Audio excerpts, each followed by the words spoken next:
بالهدى ودين الحق والسلام أما بعد أعوذ بالله من الشيطان الرجيم بسم الله الرحمن الرحيم يا أيها الذين آمنوا اتقوا الله وقولوا قولا سديدا صدق الله العظيم وبلغنا رسوله النبي الأمين المتين الكريم ونحن على ذلك لمن الشاهدين والشاكرين والحمد لله رب العالمين۔ ایک مرتبہ دل کی اتھاہ گہرائیوں سے آقائے نامدار مدنی مکی سردار جناب احمد مصطفیٰ محمد مصطفیٰ صلی اللہ تعالی علیہ وسلم کے دربار محترم میں با آواز بلند درود پاک پیش فرما لے۔ اللہم صلی علی سیدنا مولانا محمد وعلی آل سیدنا مولانا محمد مبارک وسلم صلی علیہ الصلاۃ والسلام علیک یا رسول اللہ صلی اللہ علیہ وسلم۔ ہم مسلمان ہیں اور اللہ تبارک و تعالیٰ نے ہمیں بہت ساری ذمہ داریاں فرمائی ہیں۔ اللہ کا کتنا بڑا کرم کہ اس نے جہاں دنیاوی ذمہ داری عطا فرمائی وہیں ہمیں مسلمان بنایا، اور پھر یہ کہ اپنے محبوب پیغمبر جناب احمد مصطفیٰ محمد مصطفیٰ روح فدا صلی اللہ تعالی علیہ وسلم کی امت میں پیدا فرمایا۔ یقیناً مسلمان کا ہونا یہ ایک اللہ کی بہت بڑی نعمت ہے۔ پھر یہ کہ اپنے چہیتے پیغمبر میں پیدا فرما دینا یہ اس کا کرم بالائے کرم ہے۔ اب اس امت میں اللہ تبارک و تعالیٰ نے ہمیں پیدا فرمایا۔ بنیادی طور پر دو باتیں آپ کے ذہن و دماغ میں ڈالنا چاہتا ہوں۔ ایک ہے عقیدہ اور ایک ہے عمل۔ عقیدہ کیا ہے؟ کہا اللہ ایک ہے، اس کا کوئی شریک نہیں، وہ وحدہ ہے لا شریک لہ، اور اس کو نہ کسی نے پیدا کیا اور نہ ہی اس نے کسی کو پیدا کیا۔ کائنات کو پیدا کیا لیکن انسان کو بیٹا بیٹی کے طور پر نہیں پیدا کیا۔ نہ وہ کسی کا بیٹا ہے نہ وہ کسی کا باپ ہے۔ کچھ جنت دوزخ اور کائنات کو پیدا کرنے والی وہی ذات ہے۔ یہ عقیدہ کہا نبی پاک صلی اللہ تعالی علیہ وسلم یہ اللہ کے آخری پیغمبر ہیں، اور اسی کو اگر ملا دیا جائے تو ہم کیا پڑھتے ہیں؟ لا الہ الا اللہ محمد رسول اللہ صلی اللہ علیہ وسلم۔ اللہ کے علاوہ کوئی معبود نہیں، اور محمد رسول اللہ صلی اللہ علیہ وسلم اللہ کے پیغمبر ہیں۔ یہ عقیدہ ہے۔ یہ عقیدہ کب سنایا گیا؟ جبکہ اس عقیدے کو کوئی مانتا نہیں تھا۔ ہر آدمی اپنا الگ الگ خدا بنا کر کے بیٹھا ہوا تھا۔ کوئی لکڑی کو پوج رہا تھا، کوئی پتھر کو پوج رہا تھا، کوئی لوہے کو پوج رہا تھا، کوئی چاند کو پوج رہا تھا، کوئی سورج کو پوج رہا تھا۔ یہاں تک کہ انسان جیسے جیسے الگ الگ تھے ویسے انہوں نے الگ الگ خدا کو بھی بنا رکھا تھا۔ پیغمبر اعظم صلی اللہ علیہ وسلم دنیا میں جب تشریف لائے تو آپ نے پہلا عقیدہ یہ عطا فرمایا، کہا کہو لا الہ الا اللہ۔ یہ سارے جو خدا الگ الگ بنا کر کے بیٹھے ہوئے ہیں حقیقت میں یہ خدا نہیں۔ قرآن پاک نے بلکہ تعلیم دی لا تسجدوا للشمس ولا للقمر، نہ سورج کو پوجو اور نہ ہی چاند کو پوجو۔ تو یہاں سے ایک بات سمجھ میں یہ بھی آئی کہ سورج اور چاند نہیں پوجے جا سکتے، ان کو سجدہ نہیں کیا جا سکتا، تو یہ بھی سن لو کہ قبر کو بھی سجدہ نہیں کیا جا سکتا۔ یقیناً ہم اہل سنت والجماعت ہم یہ بات کہا کرتے ہیں، قبروں پر جانا، ایصال ثواب کرنا، سلامی پیش کرنا، کہتے ہیں یہ باعث برکت ہے، لیکن سجدہ کرنا ہمارے مذہب میں صرف اور صرف اللہ کے علاوہ کسی کو سجدہ نہیں کیا جا سکتا۔ تو اب یہ دو باتیں سمجھ میں آئی، ایک ہے اللہ کو ایک ماننا، اور دوسرا رسول اللہ صلی اللہ علیہ وسلم کو آخری پیغمبر ماننا۔ یہ ہوا عقیدہ۔ عقیدے کا تعلق دل سے ہوا کرتا ہے، عقیدے کا تعلق دل سے ہوا کرتا ہے۔ اب دل گواہی دے دے کہ میں اللہ کو ایک مانتا ہوں، تو کہتے ہیں یقیناً وہ مومن ہے، وہ مومن ہے، وہ مومن ہے۔ زبان بولتی رہے کہ میں مومن ہوں، لیکن دل قبول نہ کرے تو زبان کی بات نہیں سنی جائے۔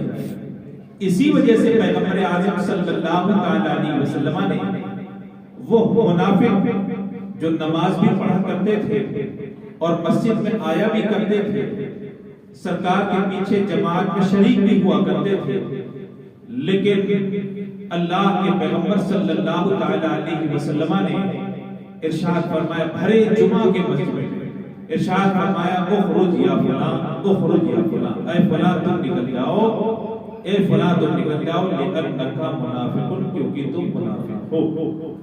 اگر ظاہری بات تسلیم کی جاتی تو ان کو مسجد سے نکالا نہیں جاتا۔ اس کا مطلب کیا ہوا؟ عقیدہ وہ ہوتا ہے جو دل سے مانا جاتا ہے، اور جب عقیدہ کوئی دل سے مان لیتا ہے تو پھر اس کے اثرات بھی ظاہر ہونے چاہیے۔ اب اس کے اثرات یہ ہیں کہ جب ہم نے اللہ کو ایک مان لیا، تو جب اللہ کو ایک مان لیا تو ہمیں یہ بھی ماننا پڑے گا کہ اس کے پیغمبر برحق ہیں، اور پھر جب پیغمبر کو ہم نے برحق مان لیا تو ان کی زبان سے جتنی باتیں نکلتی ہیں ان کو بھی ماننا پڑے گا کہ وہ سب کے سب سچی ہیں، وہ سب کے سب سچی ہیں۔ اسی وجہ سے آپ نے پڑھا ہوگا ارکان اسلام کتنے ہیں؟ کہا 5 ہے نا۔ ارکان اسلام کتنے ہیں؟ 5۔ کلمہ ہے، توحید ہے نا، نماز ہے، روزہ ہے، حج ہے، زکات ہے، یہ ساری چیزیں جو آتی ہیں وہ ارکان میں سے آتی ہیں۔ اب عقیدے کا تعلق کس سے ہوا؟ دل سے ہوا، اور اس کا ظہور کس سے ہو رہا ہے؟ کہا ہمارے عمل سے ہو رہا ہے۔ اگر اللہ کو ایک مان لیا اور رسول اللہ صلی اللہ علیہ وسلم کو آخری پیغمبر تسلیم کر لیا تو اب پیغمبر کی بات کو بھی وہ مانے گا۔ سرکار فرمائے کہ یہ قرآن ہے تو قرآن کو بھی مانے گا، سرکار فرمائے کہ یہ حدیث ہے تو حدیث کو بھی مانے گا، سرکار جو حکم دے اس پر عمل کرے گا، اور سرکار جس سے روک دے اس سے باز آ جائے گا۔ عقیدہ الگ چیز ہوتی ہے اور عمل الگ چیز ہوتا ہے۔ یہ عمل اسی عقیدے کو ظاہر کرتا ہے۔ دیکھو یہ پیشانی پہلے پتھر کے سامنے جھکتی تھی، یہ پیشانی پہلے سورج کے سامنے جھکا کرتا تھا، یہ پیشانی پہلے چاند کے سامنے جھکا کرتا تھا، سب کو خدا مانتا، لیکن جب ایک خدا کو مان لیا تو بتاؤ یہ پیشانی کہاں کہاں جھکی؟ کہا کہیں نہیں جھکی، جھکی تو مانتا ہے مولا مجھے، اللہ کے گھر میں جھکی اور کسی کو نہیں جھکی۔ تو یہ بتاؤ اللہ کے گھر میں جھکی یہ کیا؟ کہا یہی تو عمل ہے۔ زبان نے پہلے اقرار کیا کہ ہم اس بات کا اقرار کرتے ہیں کہ اللہ تبارک و تعالیٰ ایک ہے، اور ہمارے عمل نے اس بات کو ثابت کیا کہ جہاں زبان خاموش ہو جائے گی مسلمانوں کا عمل بتائے گا کہ ہم مسلمان ہیں، مسلمانوں کا عمل بتائے گا کہ ہم مسلمان ہیں۔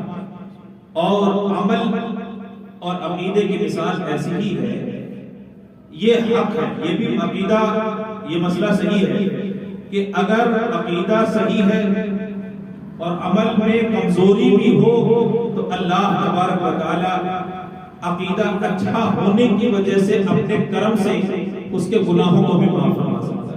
لیکن اسی کے ساتھ ساتھ ہمیں یہ بھی سمجھنا چاہیے کہ صرف عقیدہ رکھ لیں اور عمل بالکل نہ ہو، یہ غلط ہے۔ عقیدے کے بغیر عمل اور عمل کے بغیر عقیدہ، یہ دونوں چیزیں خراب ہیں۔ مثال کے طور پر انسان کے جسم میں دو چیزیں، ایک ہے ہڈی اور ایک ہے گوشت۔ یہ گوشت ہڈی کے بغیر رک نہیں سکتا۔ انسان کے ڈھانچے کو اللہ نے جو کھڑا کیا ہے وہ ہڈیوں پر کھڑا کیا ہے۔ تو ہڈی کی مثال عقیدے کی، ہڈی کی مثال عقیدے کی کہ اسلام کی بنیاد اسی عقیدے پر ہے۔ اسی وجہ سے کہا جاتا ہے کہ اگر آخری سانسوں میں اگر کوئی ایمان لے آئے اور کوئی عمل نہ کر پائے، ایک وقت کی نماز نہ پڑھ سکا، ایک دن کا روزہ نہ رکھ سکا، کوئی عمل نہ کر سکا، لیکن ایمان تو لے آیا، عقیدہ تو پا لیا گیا، کہتے ہیں اسی حال میں اگر اس کی روح اس کے جسم سے جدا ہو جائے، یقیناً وہ جنتی ہے، جنتی ہے، جنتی ہے، یقیناً وہ جنتی ہے۔ لیکن وہ شخص جس کو اللہ نے بچپنے میں ہی ایمان عطا فرمایا، بعد بلوغ ایمان کی نعمتوں سے وہ مالا مال ہو گیا، اب صرف اس کا عقیدہ رکھ لینا کافی نہیں ہے، بلکہ اس کے ساتھ ساتھ عمل بھی ہونا چاہیے، اس کے ساتھ ساتھ عمل بھی ہونا چاہیے۔ اب میں نے بتایا یہ جسم میں جو ہڈی ہے وہ ہڈی کیا ہے؟ عقیدہ۔ اس کے بغیر جسم کا ڈھانچہ کھڑا نہیں ہو سکتا۔ لیکن یہ بتاؤ اگر ہڈیاں جوڑ بھی دی جائے اور ایک پتلا کھڑا بھی کر دیا جائے تو زمانہ اس کو ڈھانچہ کہا کرتا ہے، انسان نہیں کہا کرتا۔ زمانہ اس کو ڈھانچہ کہا جاتا ہے، ڈھانچہ کہتا ہے، لیکن انسان نہیں کہتا۔ انسان کب کہے گا؟ کہا جب گوشت بھی لگا ہوگا اور یہ چمڑا بھی ہوگا اور ساری چیزیں جب لگ کر کے کھڑا ہو جائے، انسان آنکھوں سے دیکھے، زبان سے بولے، جسم میں قوت، پاؤں سے چلے، ہاتھ بھی اس کے کام کرے، کہا اب یہ مکمل انسان، اب یہ مکمل انسان ہے۔ ہڈیوں کو جوڑ کر کے کھڑا کر دیا جائے تو کوئی اس ڈھانچے کو انسان نہیں کہتا۔ تو یہی مثال ہے کہ صرف عقیدہ لے کر کے زندہ رہے تو وہ مومن کامل نہیں ہو سکتا، وہ مومن کامل نہیں ہو سکتا۔ اب اگر اس کا عقیدہ صحیح ہے، نماز کا وقت آئے تو نماز بھی پڑھ کر کے دکھائے، روزے کے ایام آئے تو روزہ بھی رکھ کر کے دکھائے، اللہ مال عطا فرمائے تو کہتے ہیں سب کے حقوق ادا کر کے بھی دکھائے، کہتے ہیں اللہ اگر توفیق عطا فرمائے، مال اگر موجود ہو، فرماتے ہیں اللہ کے گھر کی زیارت کر کے بھی آئے، یعنی حج زندگی میں ایک مرتبہ کرنا، اگر مال ہو، استطاعت ہو تو اس کے اوپر فرض ہوا کرتا ہے۔ تو کہتے ہیں عقیدہ تو ایک ہی تھا، عقیدہ یہ تھا کہ اللہ تبارک و تعالیٰ ایک ہے اور محمد رسول اللہ صلی اللہ تعالیٰ علیہ وسلم اس کے سچے پیغمبر ہیں، لیکن اس عقیدے نے کتنی چیزوں کو ہمارے اوپر لازم کر دیا کہ جہاں ہم نے کہہ دیا اللہ ایک ہے تو اب یہ بات ہمارے دل میں سمائی گئی کہ نماز پڑھنا بھی فرض ہے، روزہ رکھنا بھی فرض ہے، کہتے ہیں قربانی کرنا صاحب استطاعت پر یہ بھی فرض ہے، زکات دینا جس پر زکات فرض ہو وہ بھی کیا ہے؟ یہ بھی ضروری ہے۔ تو یہ تمام چیزیں عقیدے کی وجہ سے لازم ہو جائے گا۔ تو عقیدہ اگر صرف ہو اور عمل نہ ہو تو کہتے ہیں تب بھی مومن کامل نہیں، اور اگر عقیدہ ہی صحیح نہ ہو اور عمل دنیا بھر کا ہو تو کہتے ہیں وہ تو مسلمان ہی نہیں، وہ تو مسلمان ہی نہیں۔ کیوں؟ کیونکہ تمام چیزوں کی جس چیز پر بنیاد رکھی گئی ہے وہ یہی ہے کہ اللہ ایک ہے اور رسول اللہ صلی اللہ علیہ وسلم اس کے پیغمبر ہیں۔ تو جب پیغمبر مان لیا تو یہ بھی ماننا پڑے گا کہ پیغمبر بے عیب ہوتے ہیں، پیغمبر جھوٹ نہیں بولتے، پیغمبر کسی کو دھوکہ نہیں دیتے، پیغمبر کسی پر ظلم نہیں کرتے۔ تھوڑی دیر کے لیے اگر ہم مان لیں کہ چلو اللہ جھوٹ نہیں بول سکتا، یقیناً نہیں بول سکتا، اللہ کے بارے میں یہ عقیدہ رکھنا کہ اللہ جھوٹ بول سکتا ہے، ارے جب اللہ ہی جھوٹ بول سکتا ہے تو کائنات میں سچا بچا کون؟ سچا کہا کس کو جائے گا؟ اور جھوٹ بولنا یہ عیب ہے، اور عیب اللہ تبارک و تعالیٰ کے اندر ہونا یہ محال ہے۔ اسی وجہ سے کہا گیا کہ اگر کوئی اللہ کے بارے میں یہ عقیدہ رکھے کہ اللہ جھوٹ ناقد دیوبندیوں کو ہم کافر نہیں کرتے، ان کی کتابیں اٹھا کر کے دیکھو، ان کے فتاوے اٹھا کر کے دیکھو، کہا کیوں؟ کہا اللہ کے بارے میں بھی کہا کہ اللہ جھوٹ بول سکتا ہے، تو معاذ اللہ رب العالمین، تو اس کا مطلب یہ ہے کہ اللہ کے اندر بھی عیب پایا جا رہا ہے۔ تو آخر اللہ نے کس کے بارے میں فرمایا؟ سبحان الذی اسریٰ، پاک ہے وہ ذات، جب پاک تھی تو عیب آیا تھا، جب پاک تھی تو عیب آیا تھا، پاک اس کو تھوڑی نہ کہا جاتا ہے جس کے اندر عیب بھی ہو۔ کیا مطلب واضح ہے کہ وہ ذات پاک ہے، کسی طرح کا کوئی عیب اس کے اندر موجود نہیں۔ تو جھوٹ جو ہے وہ عیب ہے، جھوٹ جو ہے وہ عیب ہے، اور عیب جب خدا کے اندر مان لیا تو خدا کو گویا کہ بے عیب نہیں مانا، خدا کو گویا کہ بے عیب نہیں مانا۔ تو اللہ بھی پاک ہے، ہر عیب سے پاک ہے، اور یہ بھی سن لو پیغمبر بھی ہر عیب سے پاک ہوا کرتے ہیں۔ دنیا کی دو مخلوق ایسی ہیں جس کے بارے میں یہ کہا جاتا ہے کہ وہ پاک ہے، بے عیب ہے، معصوم، انہیں کو معصوم کہا جا سکتا ہے۔ ایک کہتے ہیں فرشتے ہیں، اور دوسرے کہتے ہیں رسولان اعظام۔ یاد رکھو اولیاء کرام کو بھی معصوم نہیں کہا جا سکتا۔ یہ الگ بات ہے کہ گناہوں کا صدور ان سے نہیں ہوتا، اللہ اپنے فضل سے ان کو ان تمام چیزوں سے پاک رکھا کرتا ہے، اللہ تبارک و تعالیٰ ان تمام چیزوں سے انہیں محفوظ رکھا کرتا ہے، یہ ایک الگ بات ہے۔ لیکن گناہوں کا نہ پایا جانا، عیب کا نہ پایا جانا یہ محال ہے، رب العزت میں بھی محال، اور پیغمبران اعظام میں بھی محال، فرشتوں میں بھی محال، فرشتوں میں بھی یہ محال ہے۔ اب کہتے ہیں دو مخلوق ایسی ہیں جو معصوم ہیں، ایک فرشتے ہیں اور دوسرے یہ رسولان اعظام۔ یہ جو رسول ہے، یہ نبی ہے نا جو دنیا میں آئے، کہتے ہیں یہ دونوں عیب سے پاک ہیں۔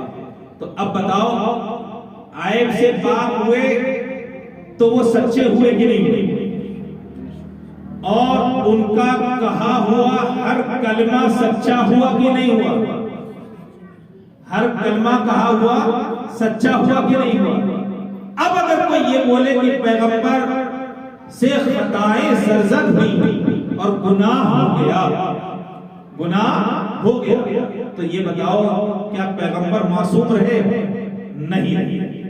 تو اللہ نے اپنے بعد سب سے زیادہ پاک اگر کسی کو بنایا ہے تو وہ پیغمبر ہے۔ اب یہ پاک رہے نہیں، جب پاک رہے نہیں تو ان کے اندر بھی عیب پایا گیا، کہا یہ وہ عقیدہ ہے جو انسان کو اسلام سے خارج کر دیا کرتا ہے اور اسلام سے باہر کر دیا کرتا ہے، اسلام سے باہر کر دیا کرتا ہے۔ تو دیکھو عقیدہ ہی اہم ہے، عقیدے کے اوپر اگر عمل کی بنیاد رکھی جائے تو عقیدہ اگر قابل قبول ہوگا تو عمل بھی قابل قبول ہوگا۔ جس بچے میں ہڈیاں نہ بن سکے اس کے اوپر گوشت ہی زیادہ نہیں چڑھا کرتا۔ اگر ہڈیاں نہ بنے تو بتاؤ گوشت چڑھے گا تو کہاں چڑھے گا؟ آم کے پیڑ پر؟ کہا نہیں، ہڈی پہ تو چڑھا کرتا ہے۔ کہا جب ہڈی رہے گی نہیں تو گوشت کہاں چڑھے گا؟ کہا گوشت چڑھ ہی نہیں سکتا۔ کہا گوشت کے وجود کے لیے ہڈی کا ہونا ضروری ہے، اسی طریقے سے عمل کے صحیح ہونے کے لیے عقیدے کا صحیح ہونا ضروری ہے، عقیدے کا صحیح ہونا ضروری ہے۔ اگر عقیدہ صحیح ہے، رسول اللہ صلی اللہ علیہ وسلم جیسے اللہ تبارک و تعالی ہر عیب سے پاک ہے، ویسے نبی پاک صلی اللہ علیہ وسلم بھی ہر عیب سے پاک ہے۔ اگر آپ کو عیب دار مان لیا جائے تو بتاؤ پھر تو سب کے ذہن میں یہ شبہ ہو جائے گا کہ جب پیغمبر ایک مسئلے میں جھوٹ بول سکتے ہیں تو دوسرے مسئلے میں بھی تو جھوٹ بول سکتے ہیں۔ ایک مسئلہ بتاؤ، مثال سے ایک امام صاحب، ٹھیک ہے، انہوں نے جھوٹ بولا،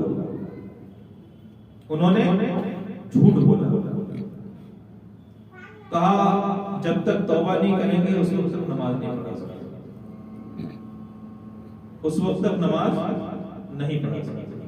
اب مجھے ایک بات بتاؤ، جھوٹ یہ الگ چیز ہے، نماز پڑھانا یہ ایک الگ چیز ہے، صحیح ہے غلط؟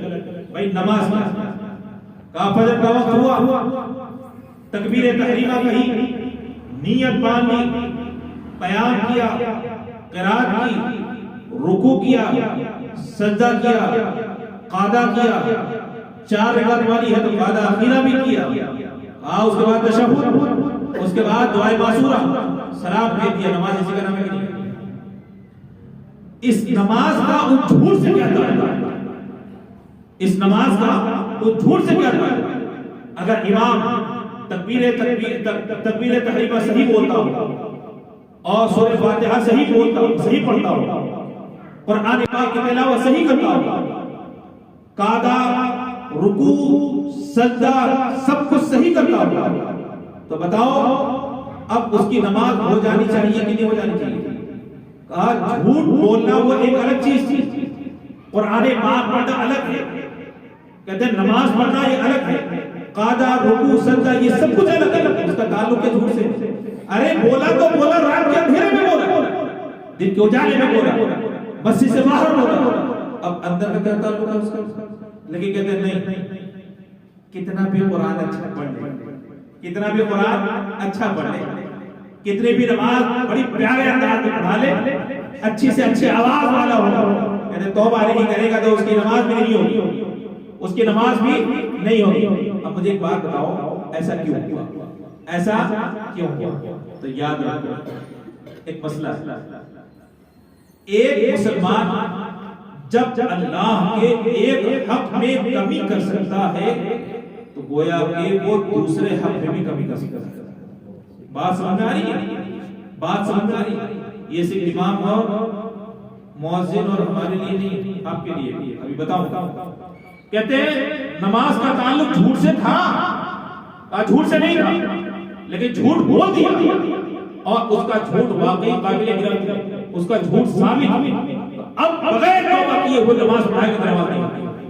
کہا جھوٹ یہ الگ چیز ہوتی ہے، نماز ایک الگ چیز ہے، تو نماز کیوں نہیں ہوئی؟ کہا کہ حقوق اللہ میں ایک حق میں جو اللہ کی انسان نافرمانی کر سکتا ہے تو دوسرے بھی کر سکتا ہے، اسی لیے کہا نماز نہیں ہوتی، اسی لیے کہا نماز نہیں ہوتی۔ کہا کیونکہ ایک اللہ کے معاملے میں جب انسان جھوٹ بول دے گا تو ایمانداری کا جو بھروسے کا جو ایک عمل ہے وہ ختم ہو جائے گا، وہ ختم ہو جائے گا۔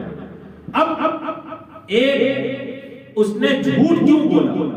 جھوٹ اسی لیے بولا نا کہ اللہ کا خوف دل میں نہ رہا، اللہ کی خشیت دل میں نہ رہا۔ جب اللہ کی خشیت دل سے ختم ہو گئی تو یہ بتاؤ بہت ممکن ہے کہ ایسا بھی ہو کہ فجر کے وقت بہت زیادہ ٹھنڈ لگ رہی ہو تو بغیر وضو کے بھی آ کے نماز پڑھا دے، کیونکہ خشیت اب آ رہی۔ اگرچہ وضو کر کے پڑھا رہا ہے لیکن یاد رکھو ایک جھوٹ نے یہ جو دیانتداری کا بھرم تھا سب کچھ ختم کر دیا۔ یہ میں شریعت کی زبان بتا رہا ہوں، یہ میں شریعت کی زبان بتا رہا ہوں۔ ایک جھوٹ نے ان تمام چیزوں کو ختم کر دیا کہ نہیں؟ کہا اب اگر وہ نماز پڑھائے گا تو نماز کیوں؟ کہا کہ ہو سکتا ہے کہ وہ بے وضو ہے۔ کہا کہ بے وضو کیسے پڑھائے گا؟ کہا اللہ کے ایک حق میں جو ناانصافی کر سکتا ہے اس کے حق تلفی کر سکتا ہے، ہر معاملے میں وہ اللہ کی حق تلفی کر سکتا ہے۔ ہر معاملے میں حق تلفی کر سکتا ہے. اسی لیے کہا اب اس کے پیچھے نماز نہیں ہوگی جب تک کہ وہ توبہ کر لے. اور توبہ بھی کیسی توبہ؟ ایسی توبہ نہیں خالی پڑھ لیا استغفر اللہ ربی من کل ذنب واتوب الیہ، کہا نہیں اتنا کافی نہیں ہے، عزم مصمم کرے کہ مولا مجھ سے غلطی ہوگی آئندہ کبھی نہیں.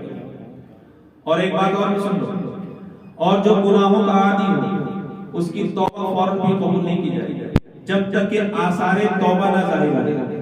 جب تک کہ زندگی بھر جھوٹ بولتا آیا، زندگی بھر جھوٹ بولتا آیا اور اچانک کہا کہ چلو میں توبہ کرتا ہوں اب نہیں بولوں گا، تو اس کی بات کا اعتماد کیا جائے گا؟ کہتے ہیں اس وقت تک نہیں کیا جائے گا جب تک کہ بھروسہ نہ پائے، جب تک کہ بھروسہ نہ پائے. داڑھی کٹا کر کے آیا، داڑھی کٹا کر کے آیا اور پھر اس کے بعد وہ امامت کرنے کے لیے آیا. کہا کہ اب میں نماز پڑھوں گا. کہا تمہاری داڑھی کٹی گئی، کہا تمہاری داڑھی کٹی گئی، ایک مشت داڑھی رکھنا یہ واجب ہے، ایک مشت داڑھی رکھنا یہ واجب ہے. کہا تمہاری داڑھی کٹی گئی. اب وہ توبہ کر لے، چلیے میں توبہ کرتا ہوں. کیا آپ اس کی توبہ کو قبول کر کے اسی وقت مصلی اقامت میں پڑھا کرتے ہیں؟ ایسا نہیں، بلکہ جب تک کہ آثار توبہ نہ ظاہر ہو جائے اس وقت تک اہم منصب اسے نہیں دیا جا سکتا. اب بات سمجھ میں آئی کہ ایک مرتبہ آدمی متہم ہو جاتا ہے تو ہر معاملے میں وہ متہم ہی مانا جاتا ہے. اب آؤ میں عقیدے کی بات کر رہا ہوں. پیغمبر اعظم صلی اللہ تعالی علیہ وسلم کے بارے میں، اللہ کے بارے میں بتا دیا، اللہ رب العزت کے بارے میں میں نے عرض کر دیا کہ اگر ایک چیز میں مانو گے تو سب چیز میں ماننا پڑے گا. ویسے ہی رسول اللہ صلی اللہ علیہ وسلم کے بارے میں اگر آپ یہ بولنے لگو کہ رسول اللہ بھول گئے، اگر آپ نے یہ بات کہہ دی تو کہتے ہیں آپ دار اسلام سے خارج ہو گئے. کیوں؟ کیونکہ جب ایک میں غلطی ہو سکتی ہے تو اللہ کے ہر حکم میں غلطی ہو جائے گی. اب اگر ہم نے مان لیا کہ واقعی رسول اللہ صلی اللہ علیہ وسلم بھول گئے تو اب ذہن میں یہ کیڑا بھر جائے گا، گھر کر لے گا کہ ہو سکتا ہے قرآن پاک میں کچھ آیتیں رسول اللہ بھول گئے.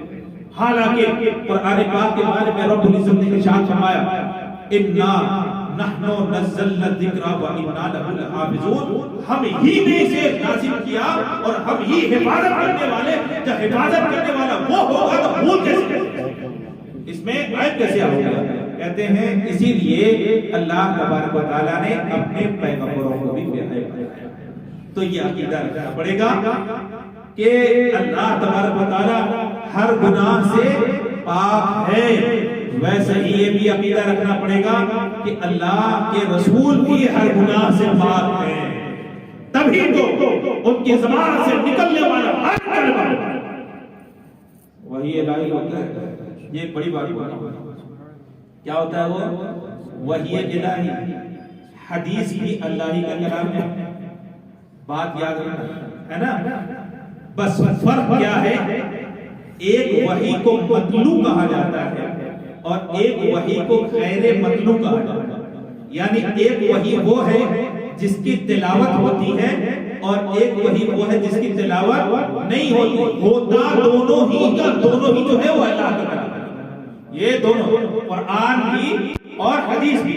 لیکن فرق صرف اتنا ہے کہ قرآن جو ہوا کرتا ہے وہ مطلوع ہے، اس کی تلاوت کی جاتی ہے، اور وہی جو حدیث ہوا کرتی ہے وہ غیر مطلوع ہے، اس کی تلاوت نہیں کی جاتی. تو بات سمجھ میں آئی کہ اگر پیغمبر کو ہم مان لیں کہ کبھی ان سے بھول بھی ہو گئی ہو، اب کیا بات سمجھ میں آئے گی کہ حدیثیں بھی بہت ساری غلط ہو سکتی ہیں، قرآن پاک بھی غلط ہو سکتا ہے. حالانکہ قرآن پاک اللہ نے فرمایا ہم حفاظت کرنے والے ہیں. تو اس نے کیسی حفاظت کی؟ اس نے کیسی حفاظت کی کہ قرآن میں کمی آ گئی. تو اب رسول اللہ پر عیب ماننے کی صورت میں یہ بھی لازم آئے گا کہ اللہ بھی حفاظت نہ کر سکا، وہ محافظ کامل نہیں ہے، تو اللہ پر بھی عیب لگانا ہوگا. اسی وجہ سے کہا جاتا ہے اللہ بھی ہر عیب سے پاک ہے اور رسول اللہ بھی ہر عیب سے پاک ہے. ہاں، رسول اللہ صلی اللہ علیہ وسلم بھی ہر عیب سے پاک ہے. اب ایک ہے عقیدہ اور ایک ہے عمل. پیغمبر نے کائنات میں سب سے پہلے عقیدے کی تعلیم کہا لا الہ الا اللہ، مانو اللہ کو ایک، ہزاروں اللہوں کو چھوڑو ایک کو مانو. اور پھر اپنی رسالت کا اقرار کیوں کرو؟ ہے نا؟ لا الہ الا اللہ کے بعد کون سا کلمہ تھا بھائی؟ اس میں کوئی بتانے والی بات ہے؟ بچہ ہمارے یہاں جب پیدا ہوتا ہے تو پہلی آواز جو کان میں ڈالی جاتی ہے وہ لا الہ الا اللہ محمد رسول اللہ صلی اللہ علیہ وسلم، ہے نا؟ یہ بتاؤ، اب میں نے تو کہہ دیا کہ لا الہ الا اللہ محمد رسول اللہ، یہی پڑھایا جاتا تھا؟ نہیں، کیا ایک کان میں آواز دی جاتی ہے، ایک کان میں اذان دی جاتی ہے، ایک کان میں اقامت دی جاتی ہے۔ یہ بتاؤ، یہ اقامت ہو، یہ اذان ہو، یہ ہے کیا؟ کہا وہ لا الہ الا اللہ محمد رسول اللہ ہی تو ہے۔ بات سنو، اللہ اکبر، اللہ اکبر، ہے نا؟ اشہد ان لا الہ الا اللہ، میں گواہی دیتا ہوں اللہ کے علاوہ کوئی معبود نہیں۔ لا الہ الا اللہ کیا ترجمہ کرو گے؟ اللہ کے علاوہ کوئی معبود نہیں۔ اور اشہد ان لا الہ الا اللہ، میں گواہی دیتا ہوں کہ اللہ کے علاوہ کوئی معبود نہیں، ایک ہی چیز ہوگی۔ اور پھر اس کے بعد کیا؟ وہ اشہد ان محمد رسول اللہ، یہ تو آپ کر دو بات، اور میں گواہی دیتا ہوں اس بات کی کہ اللہ کے رسول صلی اللہ علیہ وسلم محمد رسول اللہ صلی اللہ علیہ وسلم۔ تو یہ بتاؤ، اذان میں بھی وہی بات پائی جاتی ہے کہ نہیں پائی جاتی؟ اذان میں بھی وہی بات پائی جاتی ہے کہ نہیں پائی جاتی؟ اچھا یہ بتاؤ، آخر اس جملے میں رسول اللہ کو کیوں جوڑا گیا؟ اللہ طاقتور ہے، حی قیوم ہے، وہ مالک خالق ہے، سب کچھ ہے، آخر اس کے کلمے کے ساتھ رسول اللہ کو کیوں جوڑا گیا؟ رسول اللہ کو کیوں جوڑا گیا؟ تو بات سمجھ میں آپ کو آنی چاہیے کہ جو قوت لا الہ الا اللہ میں ہے وہی قوت محمد رسول اللہ میں ہے، اور لا الہ الا اللہ جو درس جاری ہوتا ہے وہ محمد رسول اللہ ہی سے جاری ہے۔ یہ بتاؤ، اللہ نے دنیا میں کیا براہ راست کسی سے کلام کیا؟ کیا یہ قرآن پاک جو نازل ہوا 6666 آیتیں نازل، کہا ان میں سے کوئی ایک آیت دکھا دو کہ کسی صحابی پہ یہ قرآن کی آیت نازل ہوئی، کسی ولی پر یا کسی عام انسان پر؟ کہا نہیں، 6666 آیتیں، کہا کس پر نازل ہوئی؟ کہا محمد رسول اللہ صلی اللہ علیہ وسلم۔ یعنی خدا کو کائنات میں سب سے زیادہ اعتماد اگر کسی پر ہے تو وہ محمد رسول اللہ صلی اللہ علیہ وسلم کی ذات ہے۔ خدا کا کلام جو بھی جاری ہوا وہ ہمارے پیغمبر صلی اللہ تعالی علیہ وسلم کے زبان ترجمان سے جاری ہوا، اور جتنا جاری ہوا سب کا سب کلام الہی کہلایا۔ کوئی یہ نہ کہتا کہ یہ کلام رسول ہے، یہ محمد رسول اللہ صلی اللہ علیہ وسلم کا کلام ہے۔ رسول نے فرما دیا کہ یہ قرآن نازل، یہ قرآن کی آیت نازل ہو چکی ہے، تو سب نے یہ کہا کہ یہ اللہ کا کلام ہے، رسول اللہ کا کلام کسی نے نہیں کہا۔ سوال یہ تھا کہ نکل کہاں سے آتا ہے وہ کلام؟ نکل کہاں سے آتا ہے؟ کیا فرشتے حضرت جبرائیل علیہ السلام، کیا صحابہ حضرت جبرائیل علیہ السلام کو دیکھتے تھے؟ وہ جب آیتیں لے کر کے نازل ہوتے، وہ جب سناتے تھے تو کیا صحابہ سنتے تھے؟ کیا صحابہ اپنی آنکھوں کے سامنے ان کو رکھتے تھے؟ کہا کچھ بھی نہیں۔ سرکار کی بارگاہ میں آنا، کہا صحابی کو نہیں دکھائی دیا، رسول اللہ صلی اللہ علیہ وسلم کو سب کچھ دکھتا، رسول اللہ صلی اللہ علیہ وسلم کو سب کچھ دکھتا۔ کہا سرکار نے فرمایا ابھی جبرائیل آئے تھے، ابھی جبرائیل علیہ السلام آئے تھے، انہوں نے یہ آیت نازل کی یا لے کر کے اللہ کی طرف سے؟ تو یہ بتاؤ، یہ جبرائیل بولنے کے رسول اللہ بولا؟ کہا یہ رسول اللہ۔ اب اللہ کا سارا کلام جو بندوں تک پہنچا ہے وہ رسول اللہ کے ذریعے ہی تو پہنچا ہے، رسول اللہ صلی اللہ علیہ وسلم کے ذریعے ہی تو پہنچا ہے۔ تو اب یہ بات سمجھ میں آتی ہے کہ اللہ پاک ہے تو رسول اللہ بھی پاک ہے، اللہ بے عیب ہے تو رسول اللہ بھی بے عیب ہے، اللہ میں کوئی کمی نہیں تو رسول اللہ صلی اللہ علیہ وسلم میں بھی کوئی کمی نہیں۔ یہ بات اس لیے ماننی پڑے گی کیونکہ ساری اسلام کی جو بنیاد ہے وہ رسول اللہ صلی اللہ تعالی علیہ وسلم ہے نا. اسی لیے سرکار نے اپنے بارے میں ارشاد فرمایا کہ اللہ تبارک و تعالی جب کوئی فیصلہ فرمانا چاہتا تو کلام اس کا ہوا کرتا ہے اور زبان میری ہوئی. کلام اللہ کا ہوتا ہے اور زبان میری ہوا کرتی ہے. اور اللہ کو دینا چاہتا ہے, کہا دینے والا تو وہی ہے لیکن بانٹنے والے رسول اللہ.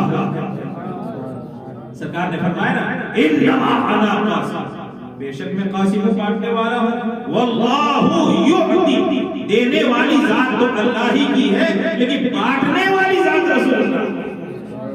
اسی لیے اللہ تبارک و تعالیٰ نے اپنے کلمے کے ساتھ رسول اللہ صلی اللہ تعالی علیہ وسلم کو شامل فرمایا. اب ایک بات اور, پہلے پیغمبران اعظام آئے, پہلے کے پیغمبران اعظام آئے تو یہ بتاؤ ان کا کلمہ کیا ہو گیا, ان کا کلمہ کیا ہو گیا؟ یہی نہ ہوتا لا الہ الا اللہ. حضرت آدم نے کیا پڑھا؟ حضرت آدم علیہ السلام کی امت نے کیا پڑھا؟ آدم سب, یہی تو پڑھا. حضرت ابراہیم علیہ السلام کی امت نے کیا پڑھا؟ لا الہ الا اللہ ابراہیم خلیل, یہ تو پڑھا. حضرت عیسیٰ علیہ السلام کی لا الہ الا اللہ عیسیٰ روح اللہ.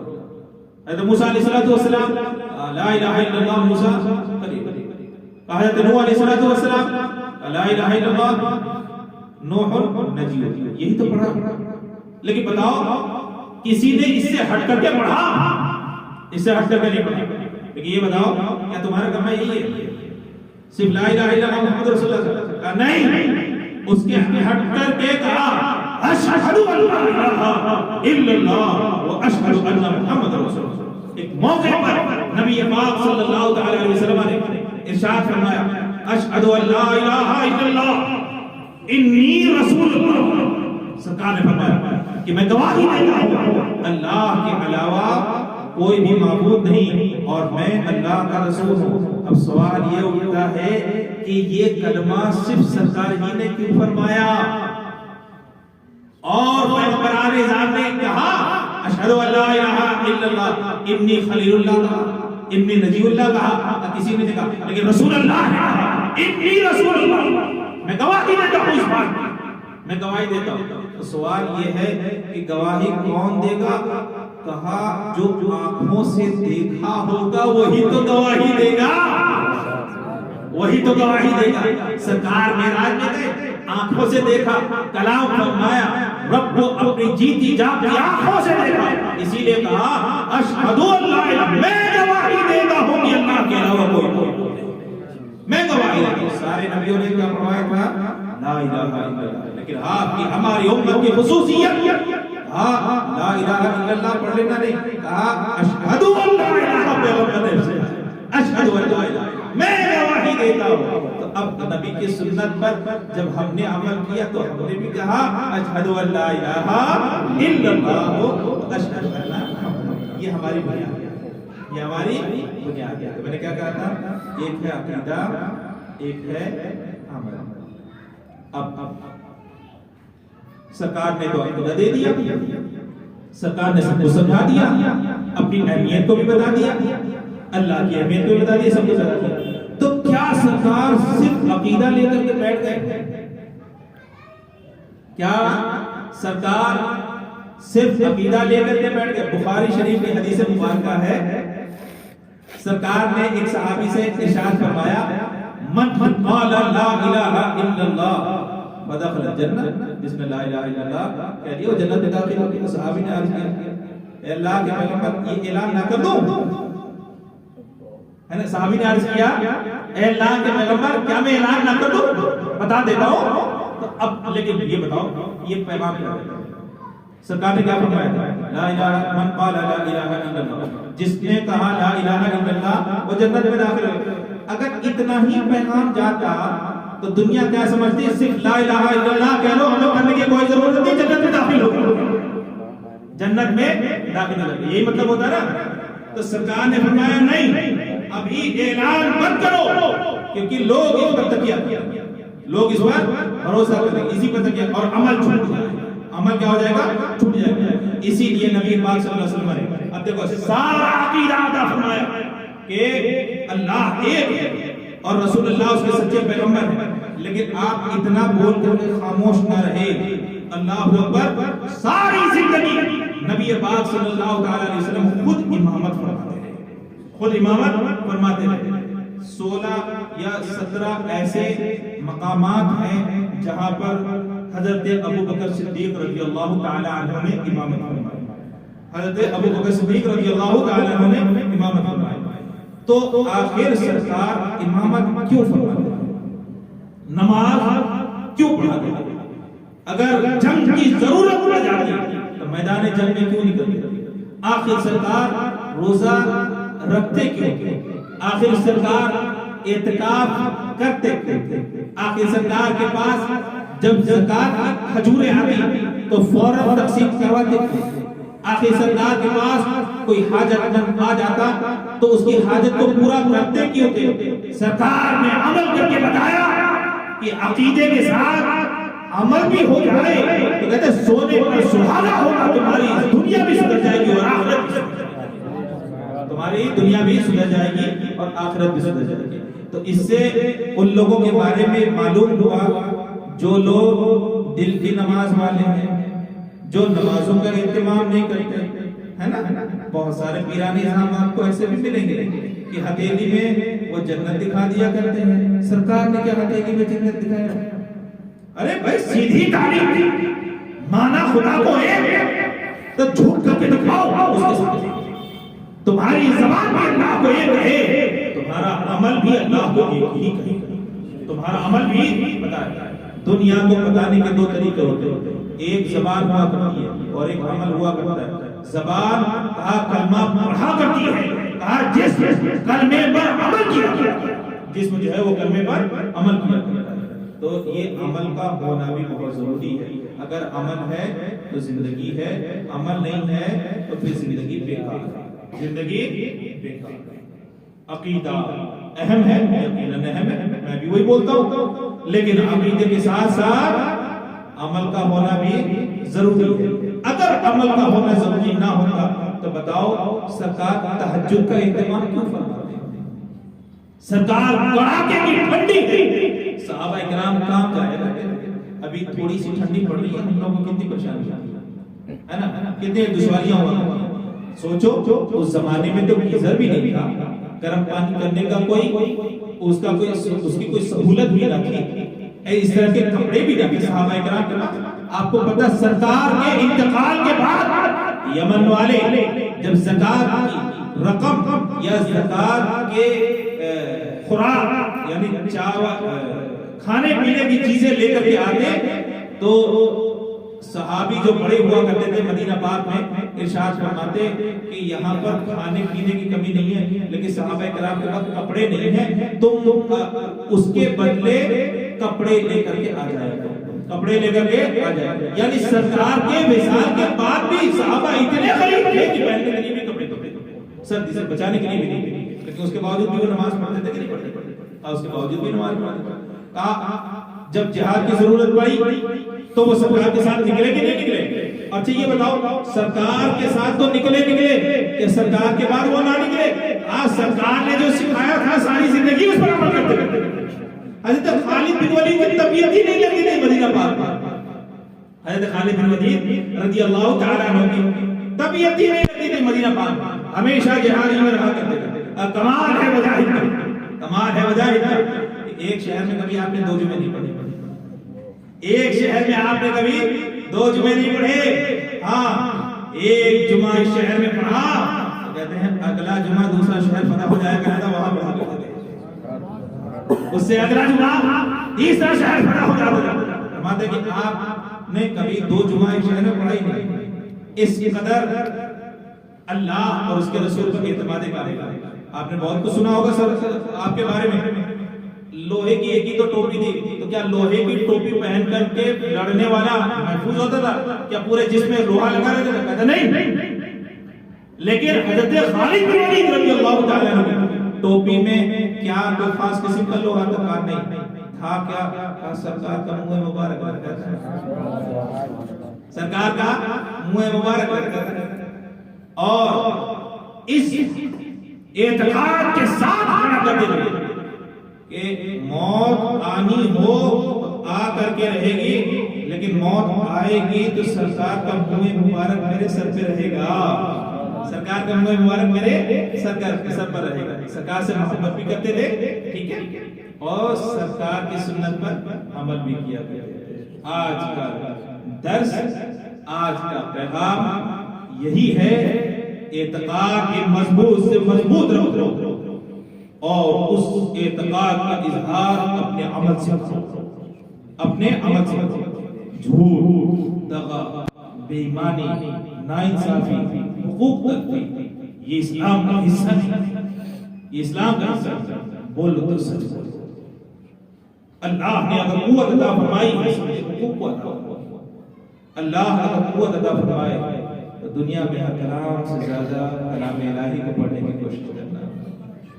اگر اللہ نے قوت عطا فرمائی ہے، ایک معمول بنا لو کہ دن کے کتنے حصے میں ہم درود پاک ضرور پڑھیں گے، درود پاک ضرور پڑھیں۔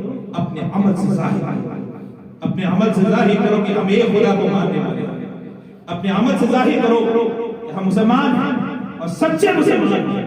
یاد رکھو دنیا کتنی بھی جھوٹی کیوں نہ ہو جائے، پہچان ہمیشہ سچے ہی کی ہوا کرتی ہے، پہچان ہمیشہ سچے ہی کی ہوا کرتی ہے۔ پیغمبر اعظم صلی اللہ تعالیٰ علیہ وسلم مکہ پورا آپ کو مجنون کہا کرتا تھا، دیوانہ کہا کرتا تھا، ساحر، جادوگر کہا کرتا تھا۔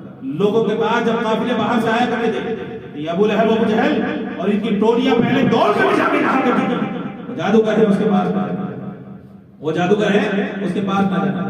سب کچھ بولتے تھے لیکن کمال ہے سرکار کو جھوٹا نہیں بولتے۔ اپنی جو قیمتی چیزیں ہوا کرتی تھی وہ مکے میں کسی اور کے پاس نہیں، سرکار ہی کے پاس رکھا کرتے تھے۔ تو اگرچہ وہ سرکار کو غلط ضرور بولتے تھے لیکن جھوٹا نہیں بولتے تھے۔ وہی میں بول رہا ہوں، دنیا کتنی بھی جھوٹ بول لے، سچوں کی پہچان الگ ہوا، سچوں کی پہچان الگ ہوا۔ اگر سچ بولو گے دنیا میں بھی کامیاب رہو گے اور آخرت میں بھی کامیاب رہو گے۔ اللہ تبارک و تعالی ہم سب کو سچ بولنے کی توفیق عطا فرمائے۔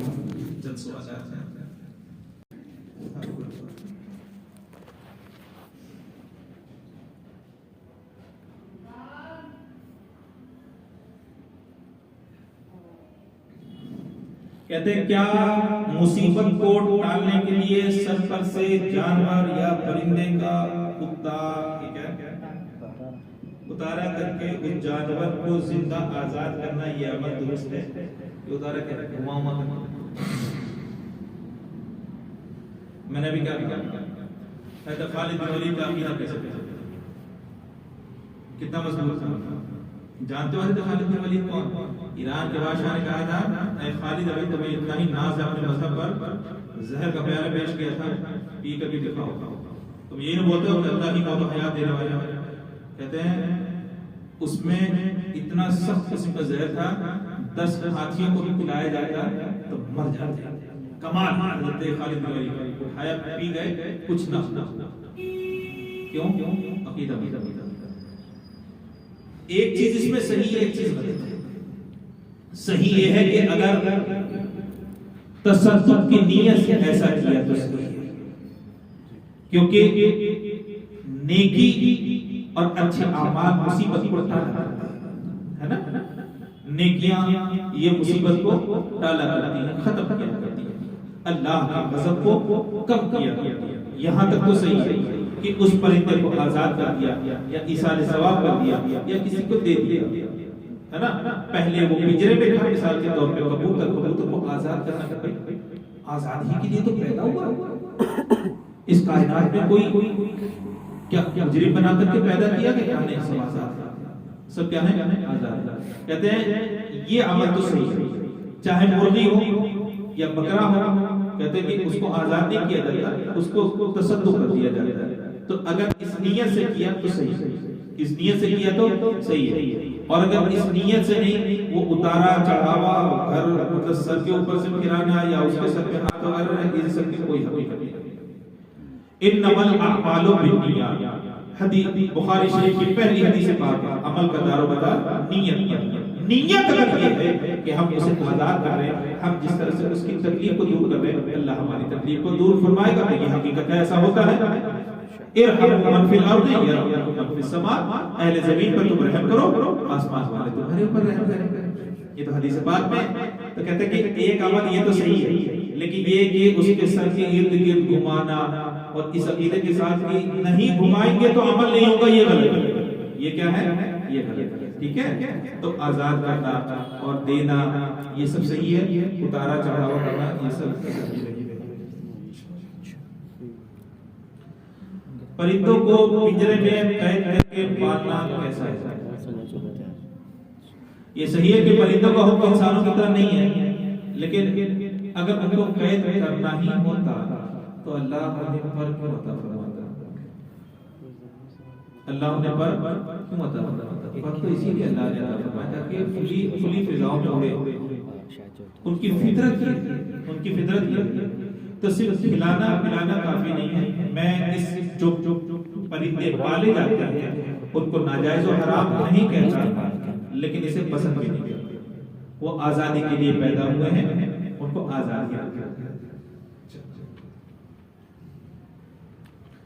پانی کے ٹینک میں اگر پانی یا دھوپ سے گرم ہو جائے تو کیا اس پانی سے وضو غسل ہو جائے گا؟ ہاں یقیناً ہو جائے گا۔ اگر دھوپ کی وجہ سے پانی گرم ہو جائے تو کوئی ناپاک چیز تھوڑی نہ مل گئی، دھوپ ناپاک تھوڑی نہیں، دھوپ ناپاک نہیں ہے، اس لیے کہتے ہیں کہ اس سے وضو ہو جائے گا، غسل بھی ہو جائے گا۔ ہاں اگر پانی کسی وجہ سے ناپاک ہو گیا، چوہیاں مر گئی یا خون کے قطرے پڑ گئے یا اس طرح کی کوئی بھی نجاست پڑ گئی تو پانی ناپاک ہو گیا، تو اب اس پانی سے وضو اور غسل نہیں کیا جا سکتا۔ لیکن اگر دھوپ پڑی اور پانی گرم ہو گیا تو کہتے ہیں گرم ہونے کی وجہ سے ناپاک نہیں ہوتا، وہ پانی ناپاک نہیں ہوتا، اس سے وضو کرنا بھی صحیح ہوگا اور غسل کرنا بھی صحیح ہوگا۔ تجدید نکاح کا کیا طریقہ ہے؟ ہاں یہ بھی صحیح ہے۔ تجدید نکاح کا کیا طریقہ ہے؟ جو طریقہ نکاح کا ہے وہی طریقہ تجدید نکاح کا ہے۔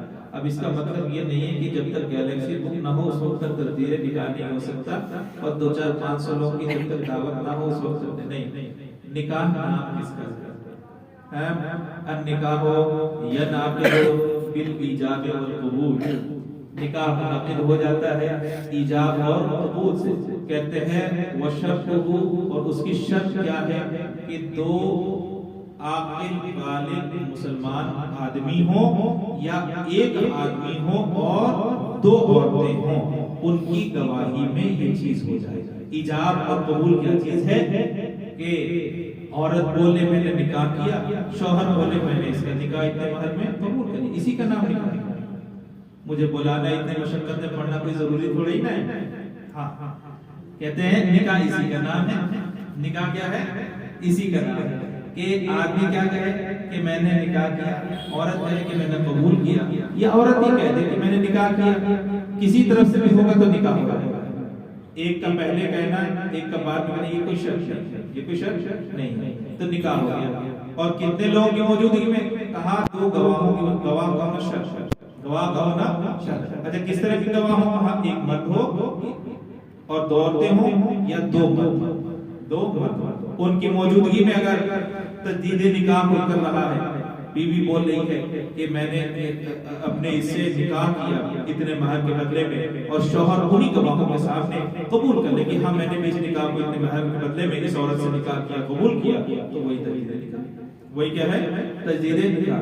کہا اتنے سارے جو لوازمات ہوا کرتے ہیں ہے نا، تو اس کا اہتمام کرنا کوئی بھی ضروری ہے۔